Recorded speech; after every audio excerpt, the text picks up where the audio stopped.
Mesdames, Messieurs, bonsoir et merci une fois de plus de nous retrouver sur Canal 2 International pour l'invité de la semaine avec un homme qui fait son grand retour médiatique et on doit lui dire merci parce qu'il a choisi l'invité de la semaine pour s'exprimer sur les sujets d'actualité. Vous le connaissez, je suis certaine que vous posez la question, mais il est parti où depuis, qu'est-ce qu'il devient? Mais aujourd'hui, vous aurez toutes les réponses à votre question. Il s'agit de Jack Bimaye, homme politique très engagé, membre du comité central du Rassemblement démocratique du peuple camerounais. C'est un ingénieur également, administrateur, directeur général de Citrafer. Il est un diplômé de l'école polytechnique de Darmstadt.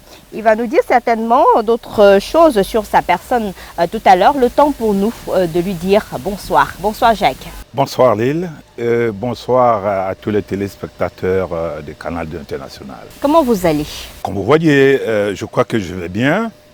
Je vais bien, même comme il y a un homme politique doit vivre des batailles, et je suis dans des batailles. Et vous êtes debout?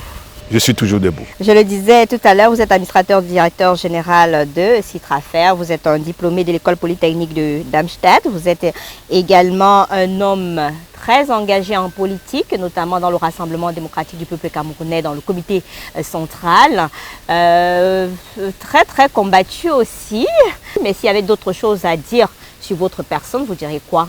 Lille, je suis rentré ici en 1994 avec dans mes valises un parti politique.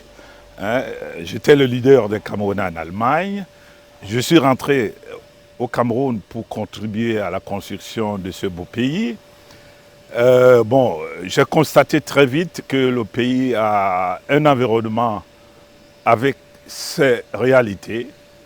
Et j'ai donc décidé en 2007 d'organiser un congrès du parti et de fusionner avec le RDPC. C'est comme ça que je suis donc rentré dans le RDPC sur le plan politique. Et au prochain congrès du RDPC en 2011, j'ai été élu membre titulaire du comité central. Je suis un opérateur économique, un expert, ce qu'on appelle en aménagement du territoire, c'est-à-dire aménagiste. Je ne crois pas que nous sommes assez nombreux dans ce pays, dans ce domaine-là. Et puis, de l'autre côté aussi, je suis un expert en matière dans le secteur ferroviaire. Et je vous dis aussi que je suis le coordinateur des experts logistiques et transport au Cameroun. Donc, c'est un homme pluridimensionnel, pluridisciplinaire qui est devant vous. Eh bien, mais vous étiez où depuis? Parce que beaucoup de personnes ont dit la politique ne vous a pas rendu ce que vous avez donné. Vous avez eu tellement de batailles au sein de votre parti politique et que vous avez disparu de la scène, et notamment avec ces batailles judiciaires exactement. Et aujourd'hui, vous réapparaissez. Vous étiez où? À un certain moment dans la vie, il faut savoir faire du recul. Recul stratégique. Vous savez, le Cameroun, c'est un pays que j'ai découvert de nouveau après une longue absence, qui a ses réalités. Moi-même, j'ai fait ma propre expérience. À un moment, j'ai décidé volontairement d'être loin des médias et de revenir au moment opportun.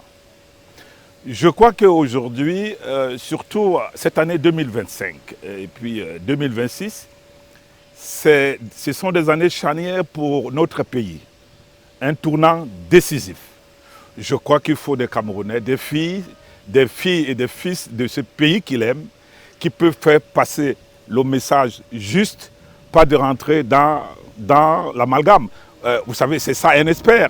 Il y a des choses que nous voyons que beaucoup de Camerounais ne peuvent pas voir, mais il faut le leur expliquer. Beaucoup de personnes ont dit de vous que le RDPC, le parti au pouvoir que vous servez, vous a complètement vidé, financièrement. Non, pas du tout, pas du tout. Ce n'est pas le RDPC qui m'a vidé. Vous savez, je suis rentré au Cameroun aussi pour la défense des intérêts de mon pays. Je suis content qu'aujourd'hui, l'une des batailles qu'on a menées, c'était contre les multinationales qui exploitaient injustement notre pays. Je parle par exemple du cas du groupe Bolloré. Je suis fier aujourd'hui que ce groupe ne se retrouve plus en Afrique. Je suis content qu'au niveau du port, par exemple, la régie terminale à conteneurs fonctionne, la RTC fonctionne très bien. Et je crois que dans cette lutte d'un homme visionnaire comme Cyrus Ngor, nous l'avons accompagné dans cette bataille. Et ce sont des batailles qu'on aime et qu'on mène. Mais vous savez, quand on mène de pareilles batailles, c'est tout à fait normal qu'avec les réseaux de Bolloré au Cameroun et en Afrique, qu'on ait également des ennemis. J'ai été combattu par les réseaux Bolloré, mais je pense que le chef de l'État a toujours su me protéger et c'est pour ça que je peux vous dire que je suis debout. Un mot sur Citrafer? Citrafer a suspendu ses activités. Citrafer est au tribunal contre le groupe Bolloré pour une réparation du préjudice à hauteur de beaucoup de milliards, plus de 22 milliards. Nous sommes d'ailleurs aussi au niveau correctionnel parce que, vous savez, ça je regrette, des partenaires comme celui-là qui sont dans le mensonge, dans le faux. C'est dommage. En tout cas, l'affaire est encore pendante, donc tout à fait. Donc, on aura l'occasion de revenir. La justice va faire son travail. Alors, le RDPC vient de célébrer ses 40 ans d'existence. C'était le 24 mars dernier, mais avec beaucoup d'amertume au sein de la population. Est-ce que vous l'avez ressenti? Il ne faut pas dire avec beaucoup d'amertume au sein de la population, puisque les militants de RDPC aussi font partie de la population. Je crois que vous avez vu hier, hein, c'était avec enthousiasme, avec beaucoup de joie, que les militants de RDPC se sont mobilisés. Excusez-moi, à l'intérieur du pays comme à l'extérieur du pays. J'ai été, excusez-moi ça, moi, je dis la vérité, hein, c'est ce que j'ai constaté. C'était l'effervescence totale. Le soutien au président national, je crois qu'aujourd'hui, il n'y aura plus de débat. Aujourd'hui, le président national de RDPC est plébiscité. Je crois que c'est un homme d'expérience, c'est un homme qui est parfois, il n'est pas très compris. Plébiscité par les militants et sympathisants du RDPC, il faut le préciser, parce qu'on ne peut pas se retrouver en train de célébrer avec faste et solennité cet anniversaire quand la ville de Yaoundé, Douala, les grandes villes sont envahies par des poubelles et qu'il n'y a pas d'électricité. D'ailleurs, on a souligné ce problème-là avec le ministre des Mines qui était là, un problème d'énergie dans un pays qui se veut industrialisé. Avec toutes ces problématiques-là, comment vous pouvez dire qu'on célèbre avec faste et solennité? Vous savez, c'est un débat que je ne voudrais pas ouvrir ici sur notre bilan. Mais je peux vous dire, quand vous êtes comme le président Paul Biya, 40 ans au pouvoir, vous menez la lutte contre les accords secrets de coopération avec la France. Vous avez une crise économique qui va de 1986 jusqu'en 2006, quand on a atteint le point d'achèvement, donc une vingtaine d'années. Vous avez une crise financière avec la dévaluation du franc CFA en 1994. Vous avez des crises sociopolitiques internes avec ce qu'on a connu dans les années 90 et même ce qui se passe actuellement dans le Nozo. Vous avez les problèmes de sécurité avec Boko Haram, etc., etc. Et en plus, vous n'avez pas de soutien. C'est tout à fait normal qu'à un certain moment, au niveau des moyens, ça commence à manquer par ici et par là. Je reconnais que tout n'est pas parfait dans le RDPC. Tout n'est pas parfait. Mais il y a quand même beaucoup de choses qui sont faites. Et je pense que l'avenir, vous allez voir, le Cameroun est sur une bonne voie. Pour terminer sur ce sujet-là, est-ce que vous ne pensez pas que si le chef de l'État tapait du poing sur la table et qui sanctionnait ce qui a sanctionné, c'est que des choses pareilles ne se produiraient pas. On est dans le football aujourd'hui, on parle de crise, on est dans la société, on parle de crise, les gens suffoquent. Est-ce que si le chef de l'État se lève un matin et dit « débarrassez-moi cette ville, les différentes villes de la poubelle », ça sera fait? Est-ce qu'il n'est pas temps aujourd'hui, en 2025, que chacun prenne ses responsabilités et qu'on arrête de faire ce que moi, j'assume mes propos, de l'enfumage politique? Je suis tout à fait d'accord avec vous, Lille. Le chef de l'État, Sans collaborateurs, il ne peut pas fonctionner.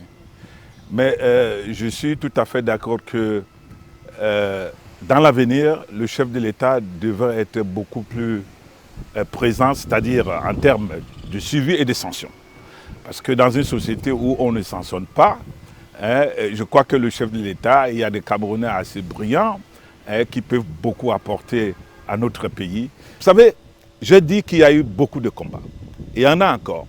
Mais le chef de l'État est là maintenant, au niveau de la sortie. Et je suis convaincu, en tant que patriote, il aime bien ce pays.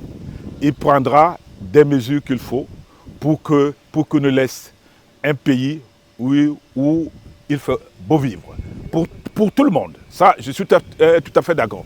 Nous faisons de la politique, ce n'est pas pour nous-mêmes. C'est pour le bien-être collectif. Et parfois, les populations ont l'impression qu'elles sont, ou une partie de la population a l'impression qu'elle est délaissée, et oubliée. Et je pense que notre parti devait en tenir compte. On vous a présenté ici comme un expert en aménagement et développement durable du territoire. Ça nous permet de rentrer dans la seconde phase. On a vu qu'au niveau des corridors, République centrafricaine, Tchad, Cameroun, il y a de nombreuses tracasseries et on a évoqué également ce laxisme et cette tolérance administrative qui joue également sur nos frontières au point où on en arrive à la porosité de ces frontières-là et aux tracasseries et aux plaintes. Lille, je veux vous dire, là c'est un expert qui parle. Hein? En matière de transport logistique, il y a ce qu'on appelle le transport multimodal. Nous avons un problème au Cameroun, nos ports se modernisent. Le port de Douala se modernise, le port de Kribi est en train de se développer. Malheureusement, la partie terrestre ne suit pas, c'est-à-dire les routes et le chemin de fer. Je peux vous annoncer que par exemple au niveau du chemin de fer, 15% seulement du trafic du port de Douala, le trafic ferroviaire ne capte que 15%. Pourquoi? Parce que la voie est en très mauvais état. Et puis, de l'autre côté aussi, le matériel roulant ne suit pas. Donc on n'a pas eu de bons partenaires là-dessus. On espère qu'avec le nouveau partenaire AGL, que les choses devaient avancer. Bon, non, vous avez aujourd'hui que nos routes qui sont engorgées, qui sont étouffées. Vous savez, c'est très simple, hein, je vais vous donner un exemple. Imaginez que vous avez conçu une maison pour accueillir 5 personnes. Vous vous retrouvez là-bas à 25. Vous allez vous piétiner dessus, c'est un chaos, c'est un désordre. C'est ça l'aménagement, il faut anticiper. Je pense qu'il faut que les gouvernements de notre zone CEMAC, je prends le Tchad et la Centrafrique, il faut absolument qu'on puisse avoir aujourd'hui, maintenant que les ports se modernisent, ça c'est ça le danger, il faut absolument aussi aménager, donc avoir des autoroutes qui partent par exemple de Douala Yaoundé jusqu'à Djamena, autoroutes qui partent de Douala Belabo Bertois jusqu'à Bangui, et également maintenant là, notre chemin de fer qu'on a aujourd'hui, il faut l'entretenir et il faut que ces États fassent tout pour que le chemin de fer puisse arriver à Djamena et que ça puisse arriver à Bangui. Vous savez, il y va de l'économie. On appelle l'économie la suprastructure, qui a besoin de ce qu'on appelle les infrastructures techniques pour pouvoir avancer. Et si ces infrastructures techniques ne sont pas là, vous arrivez à ce qui arrive là aujourd'hui, engorgement, cafouillage, et on ne sait pas où on va. Mais pourquoi toutes ces tracasseries-là? Parce que finalement, on se rappelle que le Tchad aussi, à cause de toutes ces tracasseries au niveau des corridors, a décidé d'aller souffrir vers la Centrafrique pour le transport de ses marchandises et au détriment du Cameroun qui perd ainsi aussi dans sa zone un allié de poids. Non, je pense que même de nos amis frères tchadiens, c'est une fuite en avant. D'accord? Ce n'est même pas possible de passer par la Guinée équatoriale et augmenter le coût de transport sur 1000 km. Ils ont préféré ça parce qu'ils disent que trop de tracasseries. Non, moi je n'entre pas dans cette polémique. Je dis que les 3 États ont raté quelque chose, d'accord? Et il faudrait qu'on se rattrape. Au lieu de prendre des mesures qui n'apportent rien, qui vont créer d'autres problèmes, je pense que il faut qu'il y ait des concertations à haut niveau au niveau des 3 États pour que, le corridor, celui qui existe là maintenant, là, qu'on puisse l'entretenir davantage, qu'on évite des tracasseries administratives. Mais ici, ce qui est important, quand vous voyez dans les pays européens les autoroutes, d'ailleurs même dans certains pays africains, j'ai été en Tunisie, j'ai été dans beaucoup de pays, des autoroutes, ce n'est pas pour s'amuser. Je viens de vous dire aujourd'hui, si vous restez dans, par exemple, les corridors actuels, c'est étouffé. C'est comme je vous dis, vous êtes à 5 dans une maison, vous vous retrouvez à 25, c'est invivable. C'est ce qui est en train de se passer. Il faudrait donc que des États s'asseyent très très rapidement et de tout faire pour mettre ces infrastructures techniques en place au moment où donc, que ces infrastructures, routes, chemins de fer, se modernisent, se développent comme les ports sont en train de se moderniser. Vous parlez en tant qu'expert, mais on a l'impression justement que les pays concernés, les différents chefs d'État des pays concernés ne se soucient pas véritablement de la nécessité d'alléger la transaction au niveau de ces corridors-là, parce que c'est depuis qu'il y a des plaintes des transporteurs, des plaintes des pays membres. Il y a eu des réunions avec les ministères des Transports, avec toutes les différentes parties, au niveau des sommets même, mais jusqu'à présent, le mal persiste. L'aménagement du territoire, ce ne sont pas les discours. L'aménagement du territoire, je viens de vous expliquer, si vous n'anticipez pas, vous allez le regretter. Et je vous donne aussi un exemple dans nos villes là aujourd'hui. Il faut qu'on développe les transports de masse, il faut le faire maintenant. Si Trafer a voulu lancer les tramways en 2011, je crois que c'est l'une des raisons pourquoi, par exemple, le groupe Bolloré nous a coupé la tête. Je ne sais pas pourquoi, au fait. Mais vous savez, dans un développement, je vous dis bien que quand on n'anticipe pas, avec les infrastructures techniques dimensionnées, qui va anticiper, Jacques Bibaye, qui va anticiper? Puisque les différents chefs d'État semblent muets par rapport à ce qui se passe. Il y a eu des courriers qui ont été envoyés, il y a des missions qui ont été envoyées. Et aujourd'hui, vous avez le Tchad qui préfère aller signer avec la Guinée équatoriale pour contourner avec tout ce qui soit. Et jusqu'à présent, il n'y a pas eu un sommet, il n'y a pas eu une réunion d'urgence pour pouvoir régler les problématiques au niveau des corridors. Non, je pense que ne voyons pas ça comme ça. Vous savez que le chef de l'État, il a son timing, il comprend. Hein? Je crois, là, ce que je vous dis là, même au niveau de Yaoundé, au niveau de la présidence, on est très très sensible. On sait qu'il faut faire quelque chose. Je vous dis, la survie des économies tchadiennes, centrafricaines et camerounaises en dépend. Nous devons faire quelque chose. Ça, c'est tout ce que je peux vous dire. Nous devons faire quelque chose. Je suis entièrement d'accord. Tout ceci est possible, puisqu'en Afrique de l'Ouest, vous pouvez partir de Lagos pour vous retrouver à Dakar, le chemin de fer, ça c'est la même chose. Non, je pense que je suis tout à fait avec vous, c'est ce que je viens de dire, il faut faire quelque chose. C'est pour cela que moi, je dirais le chef de l'État maintenant, le prochain mandat, c'est le mandat pour les infrastructures techniques. Ah, vous avez déjà baptisé le prochain mandat? Ouais, moi, je pense que... Donc le chef d'État est candidat. Le chef d'État, oui, il est candidat, naturel. Je crois que vous l'avez suivi hier, dans toutes les sections, j'ai dit qu'il a été plébiscité. Mais lui, il ne s'est pas encore prononcé. Donc il peut même dire non. Oui, mais il va se prononcer au moment opportun. Bon, donc je disais donc vraiment de Dieu, il ne faut pas qu'on s'inquiète.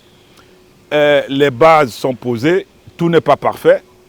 Il y a des réajustements à faire. Le RDPC devrait le faire. Nous avons le retard sur le plan des infrastructures techniques, par exemple des routes, autoroutes, hein, pas des routes, pas des pistes. Depuis des années, on promet, ça ne vient pas. Des accès lourds, des autoroutes, ça fait et 40 puis ans, hein. Le chemin de fer. Je crois que quelque chose doit être fait dans ce sens-là. Qu'est-ce qui doit être fait à l'immédiat, Jacques Bibaye, vous qui êtes expert et que vous avez fait le tour du monde? Ailleurs, ça s'accélère. Quand vous partez en Côte d'Ivoire, au Sénégal, les choses s'accélèrent. Mais qu'est-ce qu'il faut faire à l'immédiat? Convoquer un sommet extraordinaire, des mesures d'urgence, qu'est-ce qu'il y a lieu de faire là? Parce que malheureusement, on oublie que ce sont des transporteurs. Ceux qui utilisent ces corridors-là, avec des marchandises, avec tout ce que vous pouvez imaginer, qui souffrent. On a vu ce qui s'est passé, grève contre grève, communiqué contre communiqué. À l'immédiat, on fait quoi? On a quand même un patriarche dans la sous-région. Tout le monde considère Paul Biya comme un patriarche. À l'immédiat, vous savez, quand la route est engorgée, elle est surchargée, elle se détruit. il faut une politique de maintenance en attendant de ces corridors, une politique de maintenance vraiment spéciale. 2, il faut que les tracasseries administratives, Policières surtout, parce que plusieurs contrôles. que ceci s'arrête, que l'État prenne des mesures pour faciliter les choses. Il y a beaucoup de checkpoints.